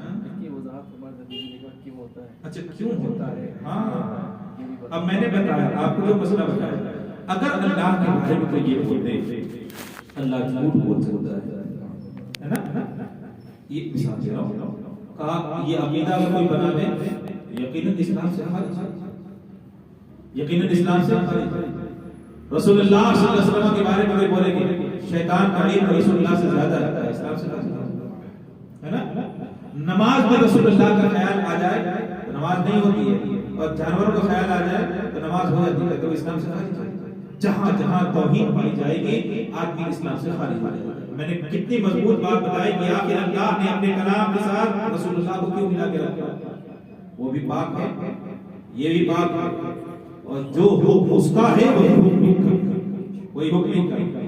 اب کسی نے کہہ دیا کہ رسول اللہ صلی اللہ علیہ وسلم کے اندر یہ عیب ہے تو اسلام سے خارج ہو جائے, اسلام سے خارج ہو جائے. اب کرے کہتے ہیں کہ یہ ہے کہ دل سے توبہ کرے, ہے نا, استغفر اللہ ربی من کل ذنب و خطیئۃ پھر اس کے بعد کلمہ پڑھے, ہے نا, لا الہ الا اللہ, اور کلمہ بھی بول سکتا اشہد ان لا الہ الا اللہ, میں گواہی دیتا ہوں کہ اللہ کے علاوہ کوئی معبود نہیں.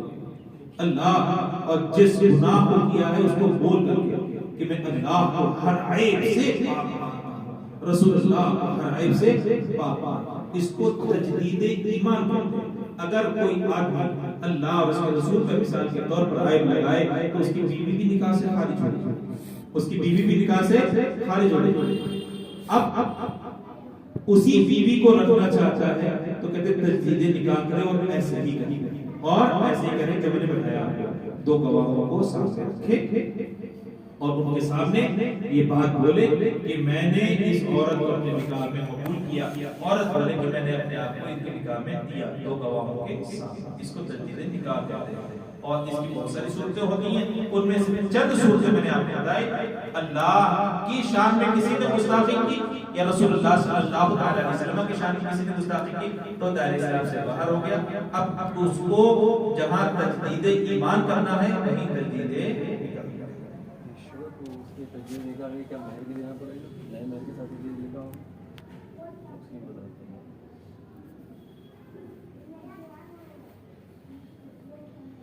ایک دوست نے دوسرے دوست سے مذاق میں کہا کہ تم بیٹھو میں تمہاری پوجا کرتا ہوں. یہ کہنا کیسا؟ پوجا کا لفظ جو ہے آج کے زمانے میں بالکل متعارف ہے, آج کے زمانے میں بالکل متعارف ہے کہ یہ پرستش کے معنی میں آتا ہے نا. پوجا جو ہے وہ پرستش کے عبادت کے معنی میں آتا ہے, اور ہمارے مذہب میں اللہ کے علاوہ کسی کی عبادت جائز ہے, اللہ کے علاوہ کسی کی عبادت جائز ہے. اب اس نے یہ کہا کہ تم بیٹھو میں تمہاری پوجا کرتا ہوں تو یقیناً وہ دائرہ اسلام سے خارج ہے. تم بیٹھو میں تمہاری پوجا کرتا ہوں تو بیٹھو نہ کھڑا کر کے بھی کوئی پوجا کرے تب بھی وہی ہوگی, اور اس جملے کے بولنے کی وجہ سے وہ دائرہ اسلام سے خارج ہے. اچھا ایک اور سوال, کسی نے لا علمی میں کلمہ کفر بکا معاذ اللہ اور سننے والا نہ بتائے کہ تم نے کلمہ کفر بکا یا بتانے میں کوتاہی کرے تو کیا حکم ہے؟ وہ بھی گنہگار ہے. بلکہ بعض صورتیں تو ایسی ہیں کہ وہ بھی کافر ہیں, کیونکہ رضا بالکفر بھی کفر ہے, کفر پر راضی رہنا بھی کفر ہوا کرتا ہے, کفر پر راضی رہنا بھی کفر ہوا کرتا ہے. لہذا دونوں کا حکم ایک ہے. اگر وہ جانتا ہے کہ وہ غلطی کر رہا ہے تو بتانا فرض ہے, عمل کرے نہ کرے اس کا بتانا کیا ہے فوراً فرض ہو جائے گا. اگر سب کچھ جانتے ہوئے بھی یہ نہ بتائے اور ویسے ہی رہے تو یہ بھی گویا کہ اس کے کفر پر راضی رہا, اس پر بھی کوئی حکم لگ جائے گا. اس لیے بتانا کیا ہے. اگر کپڑے پر درہم سے کم نجاست غلیظہ لگی ہو تو کیا واشنگ مشین میں دھونے سے کل کپڑے نجس ہو جاتے ہیں؟ یہ دو مسئلے ملا دیے گئے. ایک تو نجاست غلیظہ درہم سے کم, تو بھائی درہم سے کم لگی ہو تو اس کپڑے کو پہن کر کے نماز پڑھنا جائز ہے نا, اس کپڑے کو پہن کر کے نماز پڑھنا جائز ہے. لیکن اگر آپ نے واشنگ مشین میں ڈال دیا تو ایک درہم سے کم اتنا ہوا, اتنا بھی نہ ہو, ایک قطرہ بھی ہو, تو جو بھی پانی ہے اس پورے پانی کو اس نے نجس کر دیا, اس قطرے نے نجس کر دیا. اور پورا پانی جب نجس ہوا تو جو کپڑا اس نجس پانی میں بھیگا وہ سب کے سب ناپاک ہو گیا, وہ سب کے سب ناپاک ہو گیا. تو اب اس کا وہی حکم ہوگا کہ اگر واشنگ مشین خود 3 مرتبہ پانی لیتی ہو، فلی آٹومیٹک ہو، پتہ نہیں کیا کیا ہے، کہتے ہیں کہ اگر ایسی ہو جس میں کہ 90% 80% پانی وہ نچوڑ لیا کرتی ہے، انسان کتنا بھی نچوڑے تو اتنا نہیں نچوڑ پاتا ہے نا. اگر اس طرح کی مشین ہے اور 3 مرتبہ نچوڑتی ہے اور 3 مرتبہ پانی لیتی ہے تو پورے کپڑے پاک. سن لیں، پورے کپڑے پاک، کیونکہ پانی نجس ہوا، کپڑے بھی نجس ہوئے، لیکن اسی مشین سے 3 مرتبہ پانی لیا اور 3 مرتبہ اتنا نچوڑ دیا کہ کوئی انسان اتنا نہیں نچوڑ تو وہ کپڑے پاک. ہاں اگر ایسا معاملہ نہیں ہے، 1 مرتبہ پانی لیتی ہے یا 2 مرتبہ پانی لیتی ہے یا پھر آپ الگ سے پانی میں ڈال کر کے اس کو نچوڑتے تو اب وہی حکم ہوگا کہ 3 مرتبہ آپ کو کچھ کرنا.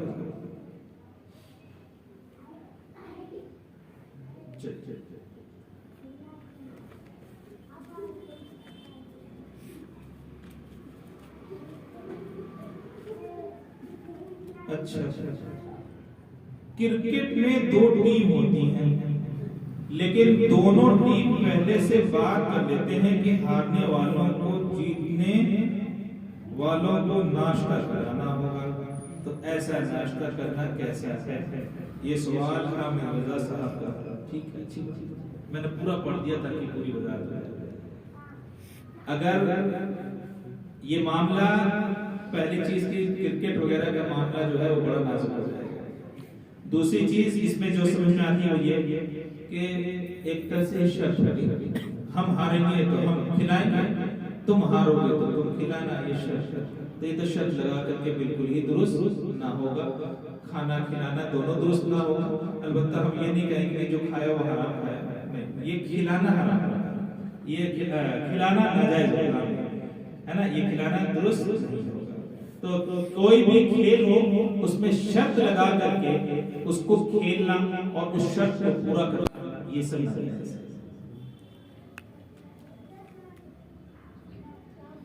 4.5 ماشا سے زیادہ کی انگوٹھی پہن کر کوئی نماز پڑھے تو نماز ہوگی، نماز مکروہ تحریمی ہوگی، نماز مکروہ تحریمی ہوگی. کیا مطلب؟ واجب الاعادہ ہوگی، اس کا دوبارہ پڑھنا یہ واجب ہوگا.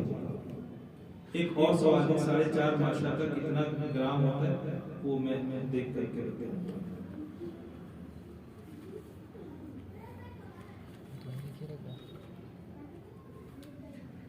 ناپاک کپڑا نل کے نیچے اگر دھویا جائے تو کیا نل کا پانی بہتے پانی کے شمار میں ہے؟ اور کیا ناپاکی کو دور کرنے کے بعد کپڑے کو 3 بار نچوڑنا ضروری ہے جبکہ نل کے نیچے دھویا جائے؟ ہاں، آپ ایک چیز سن لیں، اگر ناپاکی ایسی ہے، دیکھیے ایک ناپاکی ایسی ہے جو دکھتی ہے اور ایک ناپاکی ایسی جو دکھتی نہیں ہے. بچے نے پیشاب کیا ہے نا، کپڑا ناپاک ہوا، سوکھ گیا، پاک تو ہوا نہیں، تو کہتے ہیں کہ وہ ناپاکی دکھ رہی ہے، کہتے ہیں وہ ناپاکی دکھتی نہیں ہے. اب ایسے کپڑے کے لیے حکم یہ ہے کہ 3 مرتبہ اسے کھالا جائے اچھی طرح اور 3 مرتبہ اپنی طاقت بھر اسے نچوڑا جائے. اور اگر نجاست ایسی ہے جو دکھتی ہے، شریعت کی زبان میں اسی کو مرئیہ اور غیر مرئیہ کہا جاتا ہے. نجاست مرئیہ اور غیر مرئیہ. مرئیہ دکھنے والی نجاست، بچے نے پیخانہ کر دیا، ٹھیک ہے، دکھ رہی ہے وہ نجاست، وہ نجاست دکھ رہی ہے، تو کہا اس کو خالی پانی سے دور کر دیا، وہاں پہ 3 مرتبہ نچوڑنے کا اور 3 مرتبہ کھنگالنے کا حکم نہیں ہوگا. نجاست کو دور کر دیا، اتنا کافی، اتنا کافی ہے. وہاں پہ 3 مرتبہ کا حکم نہیں ہوگا. ہاں، وہ نجاست جو دکھتی نہیں ہے، جیسے پیشاب ہے نا، جیسے شراب، اس طرح کی جو نجاست ہے جو دکھتی نہ ہو، ان کے لیے 3 مرتبہ دھلنا اور 3 مرتبہ نچوڑنا یہ ضروری ہوگا. اور یہ پوچھا گیا کہ نل کا پانی بہتے پانی میں شمار ہوگا. ہاں، نل کھول کر کے چھوڑ دیا اور بالٹی میں پانی گر رہا ہے، پانی بالٹی سے نکل کے نالی میں بہ رہا ہے، تو بہتے پانی کا اس میں بہتے پانی کا ہی حکم ہوگا. لیکن دونوں صورتوں میں یہی ہے کہ نجاست دور ہونی چاہیے. دکھنے والی نجاست ہے تو پانی اتنا بہا جائے کہ دکھے ہے نا، نجاست اگر دکھنے والی ہے تو پانی اتنا بہا جائے کہ نجاست دکھے نہیں، وہاں موجود ہوگا. سجدے کی حالت میں کچھ لوگ اپنی ہتھیلی کو سکوڑ لیتے ہیں. کیسے؟ اچھا ایسے جس سے ہتھیلی زمین سے نہیں لگتی اس کا کیا حکم ہے، اور ناک لگنے کا بھی حکم بتایا جس سے سجدہ ادا ہو۔ سجدے کا تو حکم یہ ہے کہ ناک کی نرم ہڈی بھی زمین پر لگے، زمین پر لگے، صرف ناک زمین کو چھو جائے یہ کافی نہیں ہے، بلکہ ناک کی نرم ہڈی کا بھی زمین پر لگنا یہ ضروری ہوا کرتا ہے۔ اور یہ کہا ہتھیلی کو ایسے کر لیا تو کہتے ہیں کہ اس سے نماز میں کچھ کراہت ضرور آتی ہے لیکن نماز واجب الادا نہیں ہوا کرتی۔ گھر سے ہی سفر کی نیت کر کے نکلا ممبئی کے لیے، 40 کلومیٹر دور ایئرپورٹ پر کچھ گھنٹوں کے لیے ٹھہرنا پڑا۔ عشاء کا وقت ہو گیا تو اب قصر پڑے گا یا پوری پڑے گا؟ ہاں، حکم یہ ہے کہ اگر شہر کے ابھی بنگلور کی بات الگ، حکم یہ ہے کہ اگر مسافر سفر کر رہا ہے تو حدود شہر سے باہر جانے کے بعد قصر کرے، حدود شہر کے باہر جانے کے بعد قصر کرے۔ اگر وہ حدود شہر کے اندر ہے تو اسے پورا پڑھنا پڑے گا۔ ایئرپورٹ عمومی طور پر باہر ہوا کرتے ہیں، عمومی طور پہ باہر ہوا کرتے ہیں، لیکن یہاں پہ آبادی سے اب مل رہا ہے، آبادی سے اب مل رہا ہے۔ اگرچہ بہت دور بنایا گیا لیکن بنگلور کی آبادی بڑھتے بڑھتے بڑھتے بڑھتے اب ایئرپورٹ تک پہنچ رہی ہے۔ اب بیچ میں کوئی آپ کو ایسی جگہ نہیں ملے گی کہ آدھا کلومیٹر یا 1 کلومیٹر کا علاقہ بالکل خالی ملے، کچھ بھی نہیں، سب بک گیا۔ تو کہتے ہیں کہ اب یہ ایئرپورٹ اندر آ گیا، تو جب تک آپ ایئرپورٹ میں رہیں پوری اسے پوری اور جب آپ دوسری جگہ چلے جائیں حدود شہر سے باہر، چاہے وہ بس ہو، چاہے ٹرین ہو، چاہے فلائٹ ہو، کوئی بھی ہو، جب حدود شہر سے جب باہر نکل جائیں تب آپ قصر کریں گے، اس سے پہلے آپ قصر وغیرہ نہیں کریں گے۔ یہ مجھ سے نہیں پڑھتا۔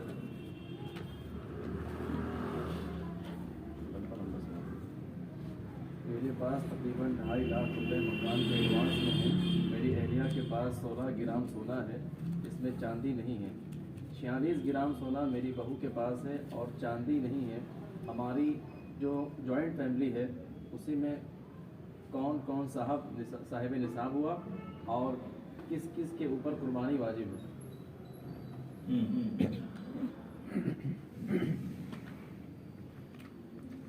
کتنا 2.5 لاکھ روپے ایڈوانس کہتے ہیں، اور اس کے علاوہ کوئی پیسہ اس کے پاس نہیں ہے۔ اس کے علاوہ اگر کوئی پیسہ نہ ہو 2.5 لاکھ کے علاوہ تو اب 2.5 لاکھ پر فوراً تو قدرت ہوتی نہیں ہے، لیکن اگر پیسے ہوں تو قربانی کرے، اور اگر پیسے نہ ہوں تو اس کے اوپر پھر فور واجب نہیں، کیونکہ 2.5 لاکھ ہیں تو پیسے، لیکن اس کی قدرت اس پر ابھی نہیں ہے۔ مالک مکان کو جب کہے گا تو وہ بھی مالک مکان کم سے کم 2-4-5 دن کا تو ٹائم لے گا، اور بہت سارے مالک مکان تو ایسے ہیں کہ جب تک دوسرا کرایہ دار آئے گا نہیں اس وقت تک آپ کا بھاڑا، آپ کا ایڈوانس ملے گا۔ تو کہتے ہیں پیسہ تو آپ ہی کا، لیکن قدرت نہیں، لہذا اگر اس پیسے کے علاوہ دوسرے پیسے آپ کے پاس موجود ہیں تو آپ جو ہے قربانی کریں، اور اگر دوسرے پیسے نہیں ہیں تو اس سال کی قربانی آپ کے اوپر واجب پھر فور نہیں ہے، کیونکہ پیسوں پر قدرت نہیں ہے۔ دوسرا کہ ایک 16 گرام سونا تھا اور ایک 46 گرام ایسے کچھ ہے نا، اور اس کے علاوہ کوئی چاندی وغیرہ بھی نہیں ہے، تو 52.5 تولہ یہ تو چاندی ہونی چاہیے، یہ 7.5 تولہ سونا ہونا چاہیے، تو میرا 7.5 تولہ سونا بھی جو ہے 75-80 گرام سے زیادہ ہو جائے گا۔ ان میں سے کسی کا نصاب پورا نہیں ہوگا۔ جوائنٹ فیملی ہے یہ صحیح ہے، لیکن بہو اس کا حکم الگ ہوگا، ہے نا، سسر ان کا حکم الگ ہوگا، بیٹے ان کا حکم الگ ہوگا، ہے نا۔ ہر آدمی اپنے مال کا مالک ہوا کرتا ہے اور احکام الہی کا وہ مکلف ہوا کرتا ہے، کوئی کسی کا ملانے کی وجہ سے نہیں۔ ہاں اگر یہ سارا مال سسر کو دے دیا گیا، یہ سارا مال، یہ سارے زیورات جو ہیں وہ سسر کو دے دیے گئے، اور سسر کو اس طور پر دے دیا گیا کہ ہم آپ کو مالک بناتے ہیں، آپ جو چاہیں وہ کریں۔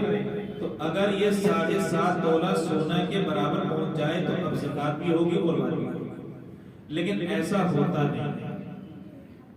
اتنے بڑے دل والی عورت کہ جو اپنا سامان اٹھا کر کے سسر کو دے دے اور وہ یہ بول دے کہ مطلب میں نے آپ کی ملکیت کے لیے جو چاہیں کریں، ہو سکتا تو ہے لیکن ہوتا عمومی طور پہ نہیں۔ لہذا یہ اگر جوائنٹ فیملی بھی ہے اور سب کا سونا الگ الگ ہے نا، سب کا سونا الگ الگ ہے، تو کہتے ہیں کسی کے اوپر نہ زکات ہے اور نہ ہی قربان۔ کیا آدھے آستین کی ٹی شرٹ پر نماز ہوگی یا نہیں، گھر پر یا مسجد میں؟ مکروہ ہوگی نماز۔ کیا ہوگی؟ آدھے ٹی شرٹ پر نماز پڑھنا یہ کراہت سے خالی نہیں ہے۔ رہی بات مسجد کی یا گھر کی، تو نماز تو نماز ہے، چاہے آپ گھر پہ پڑھیں یا مسجد میں پڑھیں۔ فرق صرف اتنا ہے کہ مسجد کا ثواب بڑھ جاتا ہے، گھر پہ وہ ثواب نہیں ملتا، لیکن بہرحال نماز کا تو ایک ہی حکم ہے۔ گھر پہ بھی اگر آپ پڑھیں تب بھی مکروہ ہوگی، مسجد میں پڑھیں تب بھی مکروہ ہوگی۔ کسی مسلمان کو پیسہ دینا ہے مگر ان کی کوئی پتہ نہیں ہے، ان کی نیت کر کے کسی غریب کو پیسہ دے دیا تو کیا ادا ہو جائے گا؟ ہاں، اگر کسی مسلمان کو پیسہ دینا ہے، اسے کافی تلاش کیا اور کئی سال تک اسے تلاش کرتا رہا پوری طاقت کے ساتھ، اس کے باوجود بھی نہ ملا، تو اس کا حکم یہی ہے کہ اس کی جو رقم ہے اس کو فقراء پر تصدق کرو۔ اگر کسی مسلمان کے ساتھ بے ایمانی کریں تو حشر میں گناہ یا نیکی ایک دوسرے کو دی جائے گی تو انصاف ہوگا، مگر اگر کسی ہندو کے ساتھ بے ایمانی کی تو ہندو کو کیسے انصاف ملے گا؟ میں نے پہلے بتایا تھا عمل کا دار و مدار یہ عقائد پر ہوتا ہے۔ عقائد اگر صحیح ہیں تو کہتے ہیں کہ اس کا عمل قابل قبول ہے، اور اگر عقائد صحیح نہیں ہیں تو اس کا عمل قابل قبول نہیں ہے۔ مثال کے طور پر مسلمان نماز پڑھے روزہ رکھے تو اس کا روزہ بھی قابل قبول ہے اور نماز بھی قابل قبول ہے، لیکن اگر کوئی اللہ کو ایک نہ مانے اور پورے مہینے کا روزہ رکھے تو کہتے ہیں کہ اس کا روزہ قابل قبول نہیں ہوا کرتا۔ اب رہا معاملہ اس کا کہ مسلمان نے اس کو دھوکہ دیا تو کہتے ہیں اس کو جو سزا ملے گی وہ تو اپنے کفر کی ملے گی، جو غیر مسلم کو سزا ملے گی وہ اس کے کفر اور شرک کی ملے گی۔ اس کو جو سزا ملے گی یہ ناانصافی کی، اس کو اپنے کفر اور شرک کی ملے گی۔ ہاں، مسلمان کو بھی سزا ملے گی۔ کہا کس کی؟ کہا ناانصافی کیوں؟ بےایمانی کیا تیرے مذہب نے یہ نہ بتایا تھا کہ ناانصافی کرنا اور بے ایمانی کرنا یہ حرام ہے؟ یہ بتایا گیا، لیکن تو جب تو نے لا الہ الا اللہ کہہ لیا تھا تو پھر عمل کیوں نہیں کیا؟ تو اس کے عمل نہ کرنے کی وجہ سے اس کو سزا ہوگی۔ باپ کی حیات میں بیٹا فوت ہو جائے تو عوام میں یہ مشہور ہے کہ اس کا کوئی حصہ نہیں بنتا۔ اگر بیٹا شادی شدہ ہے اور اس کے بچے ہیں تو ان کے لیے پریشانی کا سبب ہے، اس میں شریعت کا کیا حکم ہے؟ عوام میں جو مشہور ہے وہ صحیح ہے۔ اگر بیٹے کا انتقال والد کی موجودگی میں ہو جائے تو والد کا جو ترکہ ہوتا ہے وہ کب ملتا ہے؟ کہا والد کے انتقال کے بعد جو لوگ باحیات ہیں، تو اس بیٹے کا انتقال تو پہلے ہی ہو گیا، تو ترکہ جس وقت تقسیم ہونا تھا اس وقت یہ زندہ نہیں رہا، تو ظاہر سی بات ہے کہ اس کو ترکہ نہیں ہے نا، اس کو ترکہ نہیں۔ ہاں، یہ بات ہوتی ہے کہ والد کے انتقال کے بعد اب اس کے بچے کہاں رہے، تو دادا پر صلہ رحمی بھی تو ہے۔ اگر وہ یہ دیکھ رہا ہے کہ پوتے یتیم ہو جائیں گے اور ان کا کوئی پرسان حال نہ ہوگا اور اللہ نے دادا کو اتنی قوت عطا فرمائی ہے تو وہ اپنی طرف سے انتظام کرتا ہے۔ وہ اپنی طرف سے انتظام کرتے ہیں، کچھ جائیداد چاہے تو ہبہ کرتے ہیں، کچھ جائیداد کا کچھ حصہ چاہے تو اس کے نام سے رجسٹری کرا دیں، جو چاہے یا کچھ رقم ہی اس کو فراہم کرتے رہے تاکہ بچے بڑے ہو جائیں، تو ایک تو یہ کہ بیٹے کا انتقال والد کی موجودگی میں ہو گیا تو یہ صحیح ہے کہ والد کے ترکے میں سے اس کا کوئی حصہ نہیں ہوگا۔ ہاں اگر مرنے والے کے بچے چھوٹے چھوٹے ہوں، نادار ہوں اور مشقت میں پڑھنے کا پورا یقین ہو تو اب دادا ان کی کفالت کرے اور ان کی ضرورتوں کو پورا کرے۔ ہمارے سر میں پرابلم کی وجہ سے ہم جلدی بال چھلواتے ہیں، مگر کچھ لوگوں نے ہمیں ٹوک دیا ہے کہ کیوں چھلواتے ہیں، کیا شریعت میں منع ہے؟ نہیں، سر چھلوانا یہ کوئی بری بات تو ہے نہیں، پھر وہ یہ بھی کہہ رہے ہیں کہ سر میں کچھ پرابلم ہونے کی وجہ سے بار بار وہ سر کو چھلواتے ہیں، تو اولاً تو یہ کہ اگر پرابلم نہ بھی ہو تب بھی سر چھلوانے میں کوئی مذائقہ نہیں، بلکہ بعض طبی نقطۂ نظر سے اگر سر جلدی چھلوایا جائے تو اس میں کچھ فائدے بھی ہوا کرتے ہیں، مثلا سر کی گرمی دور ہوا کرتی ہے، مثلا بال اگر باریک ہو تو وہ بھی موٹے آیا کرتے ہیں، مثلا اگر بال گھنے نہ ہو تو گھنے بھی آ جایا کرتے ہیں، تو اس میں تو دنیاوی فائدے بھی ہیں، تو کہتے ہیں اس کو بار بار چھلانے میں کوئی مذائقہ نہیں، اگر کوئی بیماری نہ بھی ہوتی تب بھی کوئی مذائقہ نہ ہے۔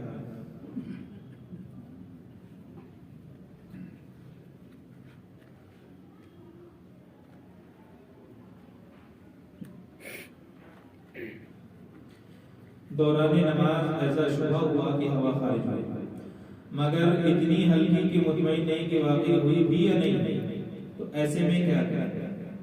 دیکھیے